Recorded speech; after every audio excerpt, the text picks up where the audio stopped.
Alors, je vous encourage à ouvrir vos Bibles dans l'épître de Jacques. Jacques, le chapitre 5, on va voir ensemble les versets 19 et 20. Jacques 5, versets 19 et 20. Et finalement, on arrive à la fin de cette épître de Jacques.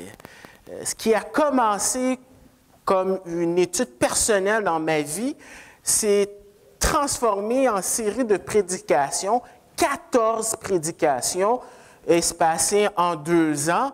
J'ai commencé le 16 mars 2014 et j'ai terminé aujourd'hui le 18 juillet 2016.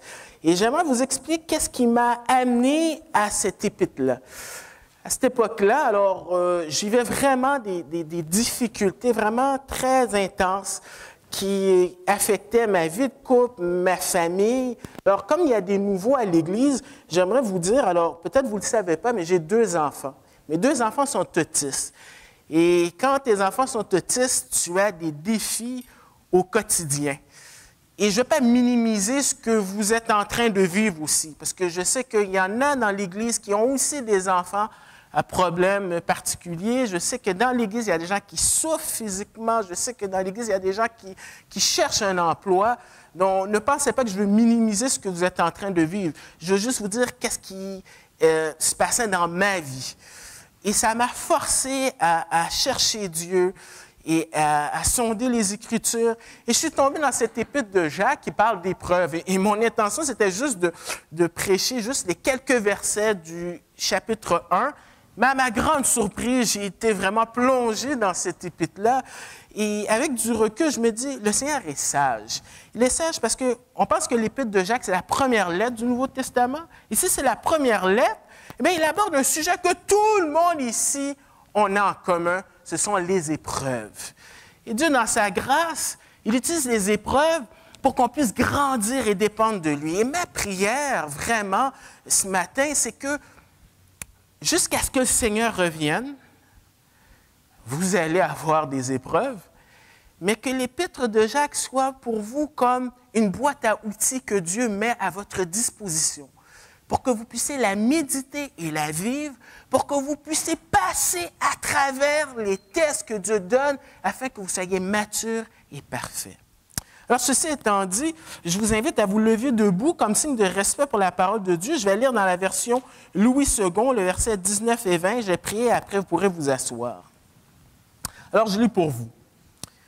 Mes frères, si quelqu'un parmi vous s'est égaré loin de la vérité, et qu'un autre l'y ramène, qu'il sache que celui qui ramènera un pécheur de la voie où il s'était égaré sauvera une âme de la mort et couvrira une multitude de péchés. Père éternel, c'est vrai qu'on t'a adoré, c'est vrai que tu es grand, mais l'infiniment grand veut communiquer avec l'infiniment petit à travers un langage humain qu'on peut comprendre. Merci pour ce privilège, alors que dans plein d'endroits dans le monde, il y a des chrétiens qui ne peuvent pas se réunir, des endroits où est-ce qu'on brûle les Bibles. Et ici, on a le privilège encore de pouvoir se réunir. Donc, on sait que ce n'est pas un gaspillage, on sait que c'est une grâce. Mais permets que ta parole puisse porter du fruit dans nos vies, qu'elle nous transforme pour ta gloire. Nous te demandons ces choses dans le nom de ton Fils Jésus. Amen. Merci, vous pouvez vous asseoir. Alors, cette semaine, je me suis promené à Renaud-Bré. Renaud-Bré, il y a plein de livres. Et puis, c'est intéressant de voir comment il y a plein de bouquins qui te donnent beaucoup de conseils sur plein de choses. Si tu veux être en meilleure santé, bien, prends ce livre-là. Si tu veux bien cuisiner, bien, prends ce livre-là. Et si tu ne connais rien sur les ordinateurs, bien, prends ce livre-là. Mais j'ai remarqué qu'il n'y avait pas vraiment beaucoup de livres qui parlent de relations interpersonnelles. Et dans les 2 versets qui terminent Jacques, bien, Jacques parle de cela. Il parle de ça parce que dans ces 2 versets, il y a le verbe principal, c'est qu'il sache. Donc, Jacques veut qu'on apprenne quelque chose. En particulier, qu'est-ce qu'on fait avec un pécheur? Alors, c'est pour ça que j'ai décidé d'intituler mon message de ce matin « Comment restaurer un pécheur ?» Et ce n'est pas compliqué, je vais voir 2 points avec vous qui tournent autour de ce thème-là. Le premier point, c'est le processus qu'on va voir, le processus de restauration. Qu'est-ce que Jacques dit sur ça, dans le verset 19? Et le deuxième point, on va voir les avantages et les bénéfices à quelqu'un qui est restauré. Mais avant, on a besoin d'aborder certaines questions avant de regarder le processus. Le premier point, c'est est-ce qu'on parle de croyants ou de non-croyants? Et vous savez, l'Épître de Jacques, ce n'est pas l'Épître aux Romains. Beaucoup de gens aiment l'Épître de Jacques parce que c'est pratique, c'est concret. Mais quand tu prends le temps de regarder verset par verset cet épître-là, tu trouves à trouver certains chapitres où est-ce que les commentateurs ne sont pas d'accord, ou certains textes sont plus difficiles que d'autres. On l'a vu il y a 2 semaines avec celui qui est malade, qu'il appelle les anciens et puis qu'on lui mette de l'huile. Et Jacques termine encore une fois avec une section où est-ce qu'il y a une division. Alors, il y en a qui disent que ce texte-là, ça ne parle exclusivement que des non-croyants, parce qu'on parle de pécheurs, on parle de personnes qui sont mortes, on parle peut-être de ces pseudo-chrétiens qui, par exemple, ces riches qui abusaient des Juifs pauvres chrétiens. Alors, vraiment, c'est un sujet de division. Mais je vous propose toujours de regarder le contexte. Jacques commence, il nous parle du mot « frère ». Dans sa lettre, Jacques va mentionner 16 fois le mot « frère », à peu près, je pense 16 fois, dont 12 fois c'est « mes frères » et 4 fois c'est « mes frères bien-aimés ».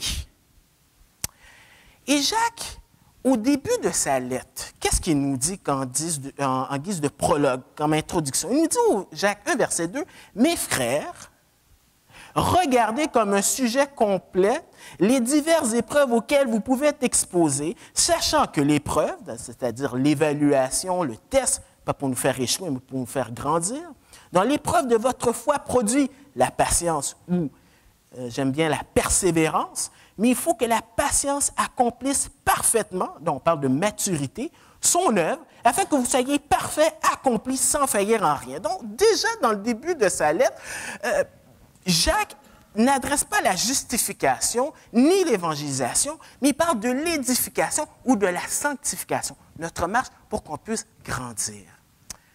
C'est vrai que Jacques parle des mauvais riches. On a vu ça dans Jacques 5, versets 1 à 6. C'est vrai qu'il parle des riches qui maltraitaient les chrétiens dans Jacques 2, 6, 7, mais il ne fait pas mention d'eux avec le mot « frère ». Et c'est intéressant que juste la section avant l'épilogue du verset 7 à 20, eh bien, dans le chapitre 5, verset 1 à 6, on parle, on avait vu ça, les méchants, les mauvais riches. Et Jacques va mettre en contraste 4 fois dans cette section le mot frère, frère, frère. Donc, il semble qu'il y a vraiment une distinction. Aussi, dans le verset 19, on a « Mes frères, si quelqu'un parmi vous ». Mais si on regarde le verset 13 à 18, Jacques mentionne encore le même mot « parmi vous ». Il dit « Quelqu'un parmi vous est-il dans la souffrance? Qu'il prie. » Donc, ça sous-entend un croyant. « Quelqu'un est-il dans la joie? Qu'il chante des cantiques. » Encore, « Quelqu'un parmi vous est-il malade? Qu'il appelle les anciens. » Et là, il parle encore de « parmi vous ». Donc, ça semble pointer peut-être pour des croyants. Mais Jacques nous précise, c'est qui ces frères-là? Ce n'est pas juste des Juifs. Jacques 1, verset 16-18, dit ceci. « Ne vous y trompez pas, mes frères bien-aimés, toute grâce excellente et tout don parfait descendent d'en haut, du Père des Lumières, chez lequel il n'y a ni changement ni ombre de variation. Il nous a engendrés selon la volonté, selon sa volonté, par la parole de vérité, afin que nous soyons, en quelque sorte, les prémices de ces créatures. » Dans d'autres mots, Jacques dit que ces croyants-là, ces Juifs-là, ce n'est pas juste des Juifs, c'est des Juifs qui ont accepté le Seigneur et dont il y a une œuvre à l'intérieur d'eux. Donc, pour cela, moi, j'ai tendance à dire que ce sont des croyants. Mais cela n'empêche rien que c'est vrai qu'il y a des pseudo-chrétiens dans les églises. Judas en est la preuve. Matthieu, je pense que Matthieu 13 parle du livret de blé. C'est vrai, c'est une réalité. C'est vrai aussi qu'on est appelé à évangéliser aussi. Mais dans tout le contexte, le but de la lettre de Jacques, c'est de s'adresser à des croyants pour qu'ils puissent grandir. Maintenant, on parle de pécheurs. C'est quoi le péché exactement? Bien, on dit que c'est l'égarement. Alors, je relis pour vous. Mes frères, si quelqu'un parmi vous s'est égaré, loin de la vérité, et qu'un autre l'y ramène, qu'il sache que celui qui ramènera un pécheur de la voie où il s'était égaré une deuxième fois, sauvera une âme de la mort et couvrira une multitude de péchés. Alors, l'égarement. L'égarement, si tu peux m'aider. Alors, c'est dérivé du mot planète dans l'original. Vous savez, les planètes, l'orbite. Et qu'est-ce qui est intéressant, c'est que cet égarement, elle se fait graduellement, pas d'un seul coup. C'est un peu comme le Titanic. Peut-être que vous avez vu 6000 versions du Titanic, mais il y a au moins deux choses en commun. Dans n'importe quelle version du Titanic, le bateau coule et il coule graduellement. C'est-à-dire les gens ne sont pas conscients de ce qui se passe au début. Et c'est un peu comme ça. C'est que quelque part, dans la vie de cet individu, il fait un geste, il porte un geste qui l'amène à s'égarer. Et Jacques nous dit qu'il y a une possibilité pour les croyants de s'égarer. Dans le verset 19, on dit « Mon frère, si ». Et dans le grec, il y a 4 façons de classifier le si. Il y a la première classe, c'est si tu dis un si et que ça sous-entend que c'est vrai. La deuxième, c'est si tu dis un si et ça sous-entend que c'est faux. Et ici, c'est la troisième classe, c'est-à-dire si, c'est-à-dire c'est probable aussi, mais peut-être oui, peut-être non. Mais quand on regarde les épîtres, les autres épîtres du Nouveau Testament, par exemple Paul, à chaque fois, Paul écrit pour rectifier un problème. Et c'est intéressant que Jacques nous parle de ça parce qu'il faut être réaliste. Je vous l'ai déjà dit, mais c'est toujours bon la répétition. Il n'y a pas d'Église parfaite. Et combien de personnes quittent l'Église parce qu'ils ont été déçus par quelqu'un? Mais est-ce que vous avez jamais considéré que peut-être que vous avez été un objet aussi de découragement pour les autres? Donc, quand on sait ça, dans l'Église, on devrait déjà s'attendre à cette réalité. Et Jacques mentionne 2 textes, pas Jacques, mais moi, je mentionne 2 textes avec le même mot. Dans 2 Pierre 3, versets 17 à 18, on dit ceci. Alors, c'est Pierre qui est averti. Les chrétiens disent, vous donc bien-aimés, qui êtes avertis. Parce que s'il n'y a pas un danger, pourquoi avertir?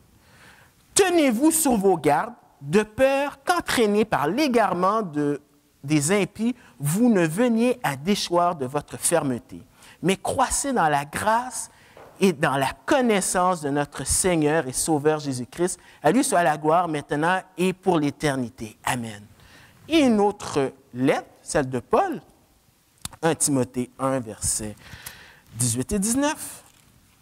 Alors, la recommandation que je t'adresse, Timothée, mon enfant, selon les prophéties faites précédemment à ton sujet, c'est que d'après elles, tu combattes le bon combat en gardant la foi et une bonne conscience. Cette conscience, quelques-uns l'ont perdue et ils ont fait naufrage par rapport à la foi. Donc, on parle d'égarement. Mais égarement de quoi? Bien, de la vérité du chemin. Je relis pour vous, mes frères, si quelqu'un parmi vous s'est égaré loin de la vérité. Et ensuite, on mentionne le verset 20, qui sache que celui qui ramènera un pécheur de la voie où il s'était égaré. Donc, on parle de vérité. Vérité. On sait que Jésus est la vérité. Jacques dit dans Jacques 1, verset 18, il parle de la parole de la vérité. La doctrine, l'enseignement, ce n'est pas juste du bourrage de crâne. Ce que tu connais va impliquer comment tu vas agir dans la vie de tous les jours. D'ailleurs, c'est pour ça que Jacques a reproché aux gens, dans le chapitre 2, qu'ils entendent, mais ils ne mettent pas en pratique la parole, leur foi est morte. Et qu'est-ce que Jacques nous dit au chapitre 1? Quand l'épreuve vient, sois vite à écouter. C'est-à-dire, écoute et mets en pratique. Mais on parle aussi de chemin. Chemin comme le psaume, 2 voies, 2 destinées. Parce que ce que tu crois va se refléter dans la vie de tous les jours. On est tous des théologiens. Tous. On a tous une vision du monde. Mais dans le contexte de Jacques, on parle des épreuves. Quand les épreuves viennent dans ta vie, c'est là qu'on va voir véritablement qu'est-ce que tu crois. Quand les épreuves viennent dans ta vie, est-ce que tu as ce réflexe de dire, je puise dans qu'est-ce que la parole de Dieu dit? Je demande à Dieu de la sagesse pour pouvoir utiliser les principes bibliques dans telle situation de ma vie, en sachant que j'ai un grand Dieu, ou bien, si dans ta conception, c'est un petit Dieu, tu as une vision du monde différente de celle de la parole de Dieu. Et qu'est-ce que tu vas faire? C'est que quand les épreuves vont venir, qu'est-ce que tu fais? Tu peux consommer de la drogue, tu peux prendre la drogue, tu peux te suicider, etc., etc.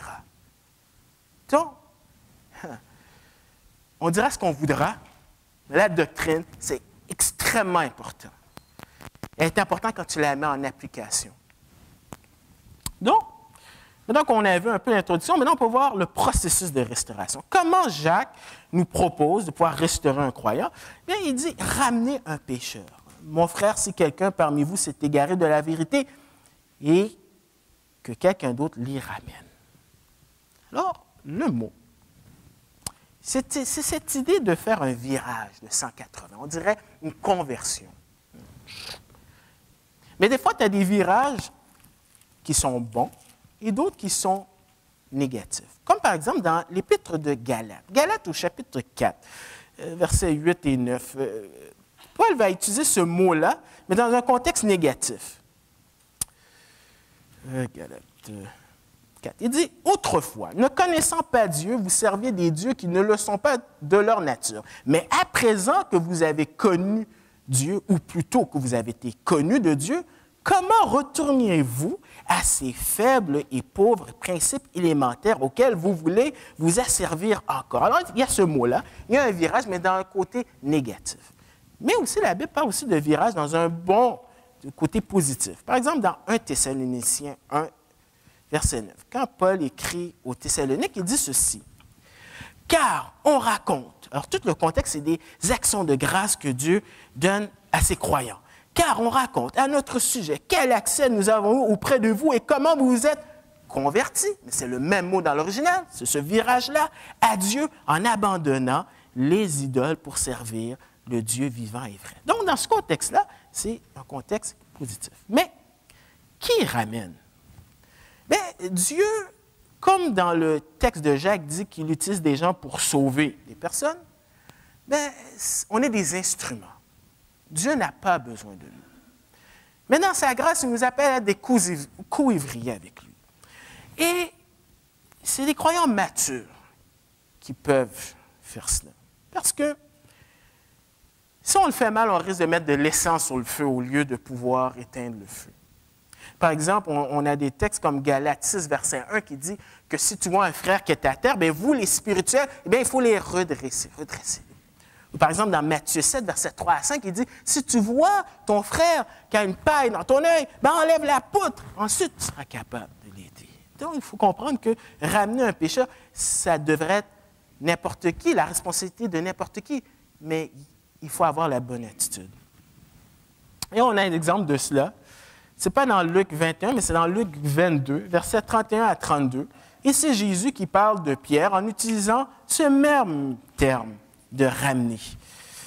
Dans Luc 22, versets 31 à 32, on dit « Le Seigneur dit, Simon, Simon, Satan vous a réclamé pour vous cribler comme le froment. Mais j'ai prié pour toi afin que ta foi ne défaille point. Et toi, quand tu seras revenu, ce mot-là, affermis tes frères. » Donc, on a compris le processus, c'est de ramener un pécheur. Sauf que, il y a une attitude à développer. Ce n'est pas d'aller voir le frère et ce n'est pas l'idée de jouer à la police secrète de l'Église et puis tu vois telle personne, puis là, tu le pointes ton doigt là, devant lui. Là. Mais il y a une attitude à développer. Comment faire pour ramener? Avec douceur. 2 Timothée 2, versets 25 et 26.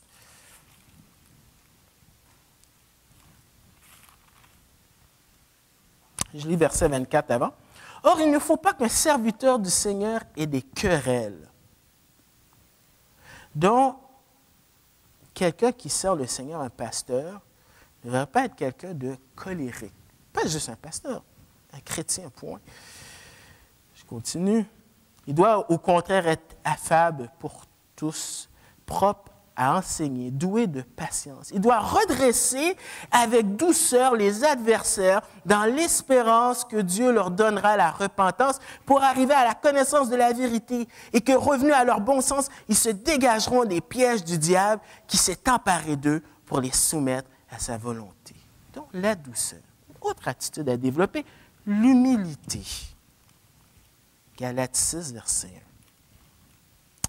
Frère, si un homme vient être surpris en faute, vous qui êtes spirituel, redressez-le avec un esprit de douceur. Ensuite, il dit, prends garde à toi-même, de peur que tu ne sois aussi tenté. Donc, ça nous donne vraiment une bonne attitude. Et on pourrait résumer tout cela avec, tout simplement, fruit de l'esprit. Galates 5, verset 22.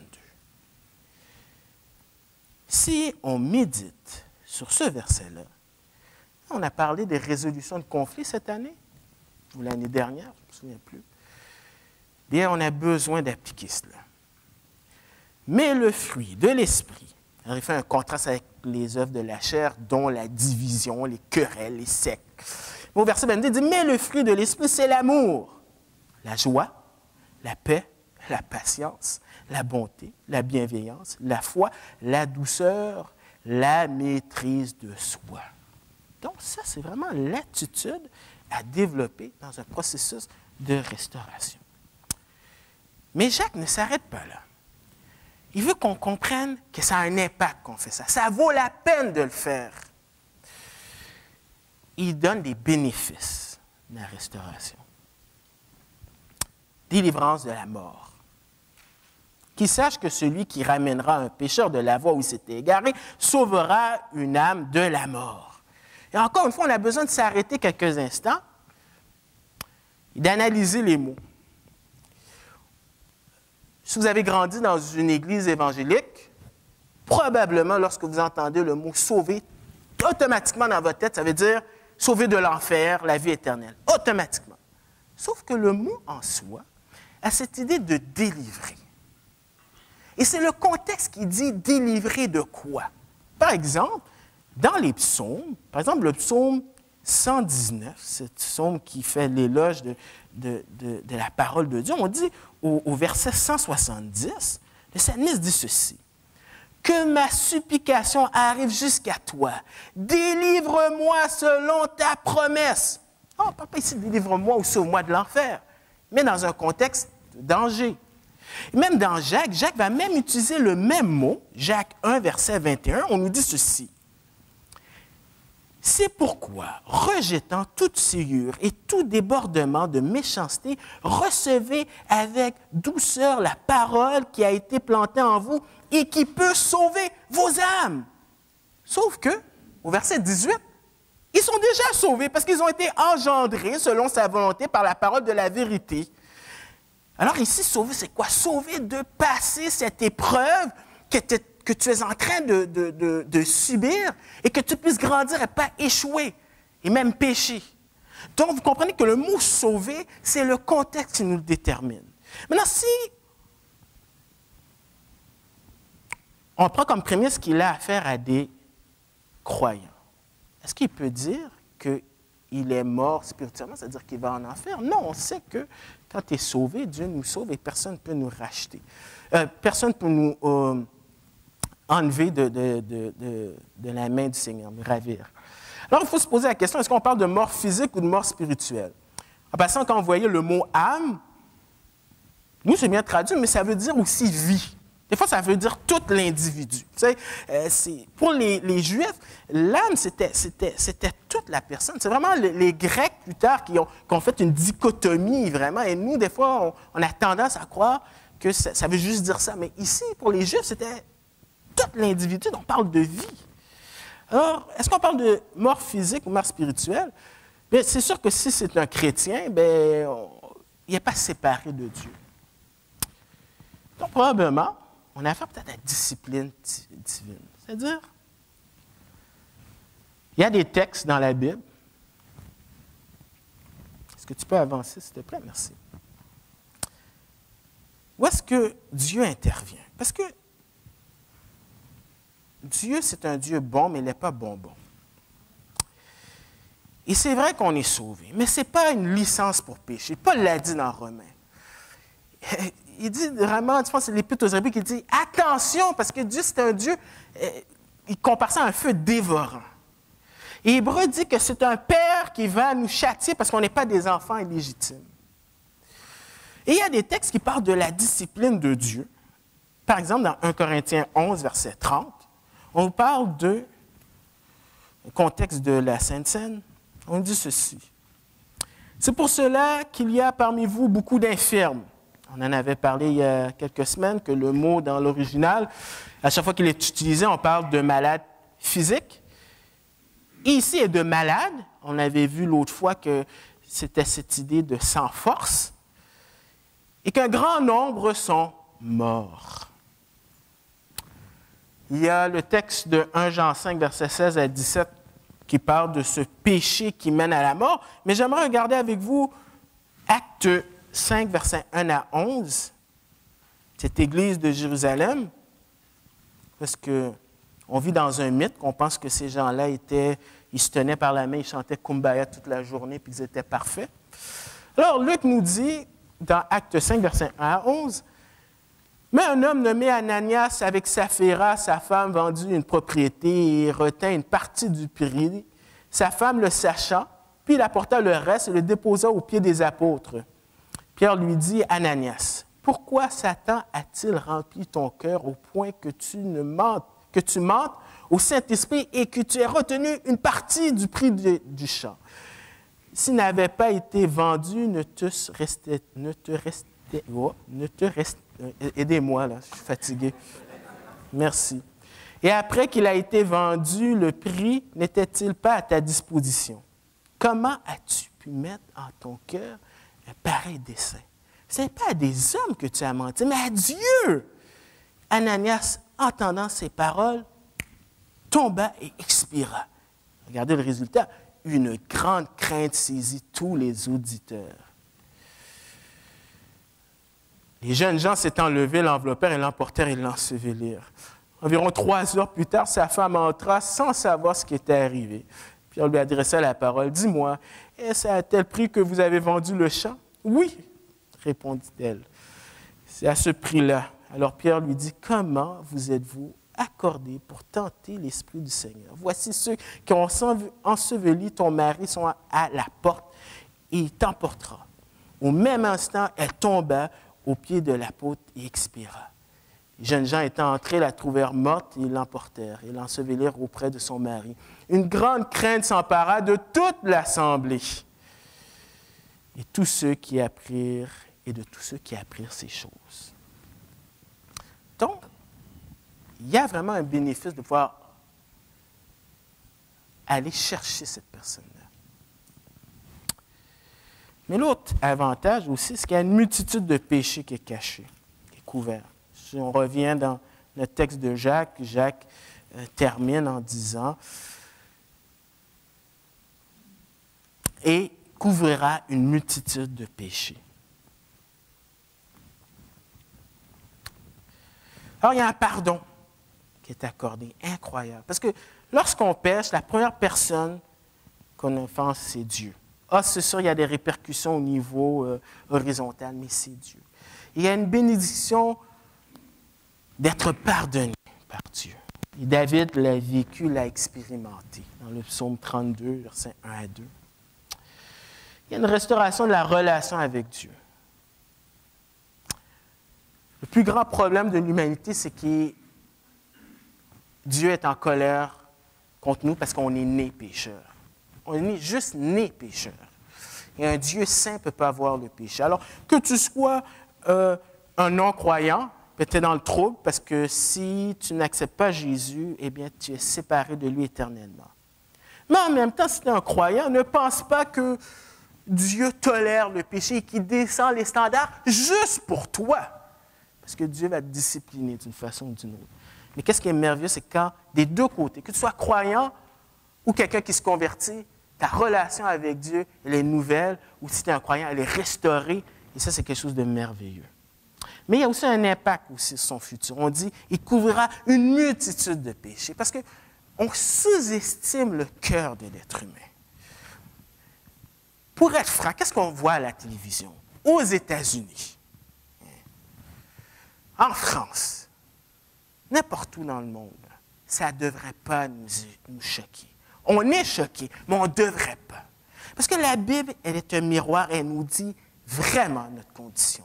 Le cœur de l'homme est désespérément malin, mauvais. Et c'est la grâce de Dieu qui ne laisse pas totalement les hommes faire ce qu'ils veulent.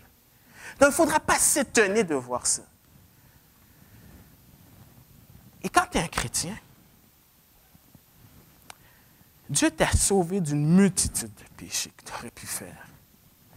Et c'est sa grâce qui permet que tu ne te trouves pas dans une certaine situation. Parce que tu n'es pas mieux qu'un autre, mais c'est la grâce de Dieu. C'est comme cette personne qui a fait son témoignage et qui a dit « Dieu m'a sauvé de la drogue, de la prostitution, du meurtre. » Et puis là, les gens se disaient « Wow, c'est quand même gros son témoignage. » Puis la personne a dit « Le Seigneur, j'ai mis ma foi, ma confiance en ce que le Seigneur a fait pour moi quand j'étais un enfant, très jeune. » Donc vraiment, on voit l'impact que cela peut avoir. Donc, en conclusion, on a vu comment restaurer, on a parlé du processus de restauration, on a vu aussi les bénéfices. Alors, qu'est-ce qu'on peut conclure de cela? Bien, premièrement, c'est la responsabilité de chaque croyant d'aider. On a vu il y a quelques semaines, celui qui est malade spirituellement, c'est son devoir d'aller appeler les gens matures pour prier pour lui. Mais dans ce que Jacques fait, il y a un équilibre aussi. C'est aussi notre responsabilité en tant que corps de veiller les uns sur les autres aussi. Donc, il y a vraiment un bel équilibre. Remarquez, c'est la responsabilité de chaque personne, pas juste l'ancien, mais c'est chaque personne. C'est un peu cet exemple de l'alpinisme. Vous montez, alors... je sais que Vincent n'est pas là, mais je sais qu'il avait fait ça avec ses enfants. Ils ne sont pas là. Moi, je ne suis pas du genre sport extrême comme ça, là, mais ils s'attachent. Tout le monde s'attache. Ils sont tous reliés. Parce que si un tombe, il est retenu par les autres. Et c'est comme ça que l'Église devrait être. On devrait se tisser les liens comme ça pour s'entraider. Mais Jacques aussi nous rappelle qu'il ne faut pas sous-estimer l'impact du péché. Vous savez, Proverbe dit plein de fois, mon fils, puis il l'avertit. Fais attention, parce que tu t'en vas dans une voie. Et il y a de ces conséquences dans la vie, que tu sois chrétien ou pas chrétien. Il y a de ces conséquences que tu traînes pour le restant de tes jours. Mais Dieu va te pardonner, mais tu vas subir ces conséquences pour le restant de tes jours. Et Jacques nous dit, non, tu n'es pas obligé. La parole te dit, tu n'es pas obligé de faire ça. Donc, ainsi se termine cette belle épître de Jacques.